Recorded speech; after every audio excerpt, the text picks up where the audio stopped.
Understanding this one concept about Japanese culture will help grow Islam in Japan. The core of all of Japanese culture is the main value harmony, or in Japanese, wa, meaning that harmony is valued over things like freedom, which might be the highest value in American society. Group harmony, things going as they're supposed to go, things moving, progressing, and running how they're supposed to run, is the glue that holds Japanese society together. But today, I'm not here to talk about harmony. I'm here to talk about a different concept, haji. And I'm not talking about this. I'm talking about haji. It doesn't have a great English translation, but it's often translated as shame. If harmony is the king of Japan, then haji is the law enforcement. When you get the main social value as harmony and then this concept of haji, this social shame, it combines for a very powerful social pressure. Now, of course, haji is not the only thing that guides Japanese people's actions, but it does play a big part. And in this video, we're just going to focus in on that one thing. Haji is a big reason why Japanese people will not cross the street on a red light, even if there's obviously no cars coming. What if someone saw you breaking the rules? How would that reflect on your family? In Japan, even just upholding the appearance of harmony is so highly regarded that the amount of shame it would bring upon your in-group, your family, your company, your school, your community, your apartment complex, whatever it is, would just be too much. There's so much social pressure in place to be respectful of the social harmony. So what is the result of this? Well, two things come to mind, especially when we're talking about the growth of Islam in Japan. Number one, the individual always represents the group. So that means that if one uneducated, disrespectful Muslim decides to smash a Shinto temple in Japan, then the rest of us Muslims living in Japan will have to bear the burden of that idiocy for the rest of eternity.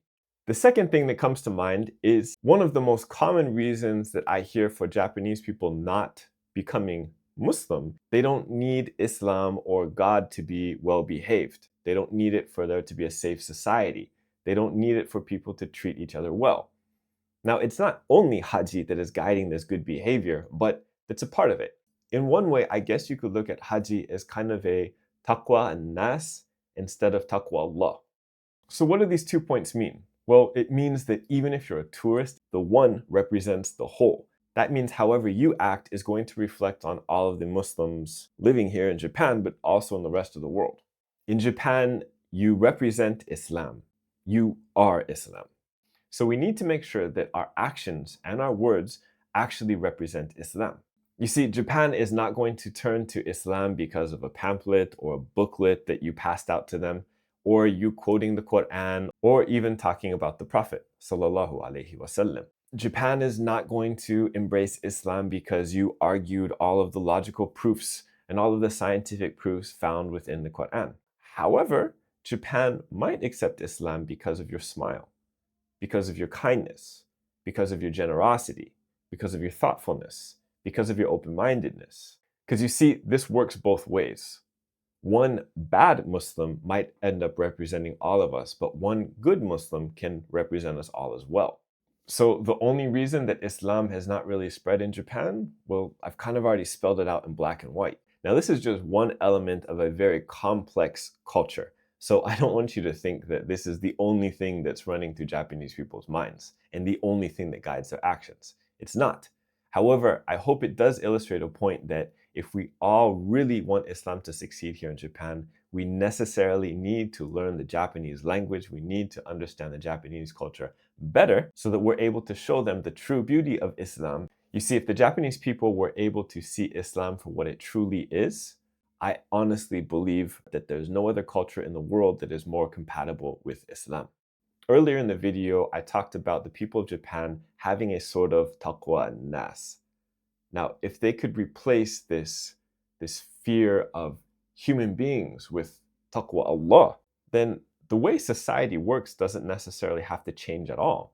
Japan can continue being itself. It's just instead of doing the things that it's doing, being good for the sake of others, being good for the sake of Allah.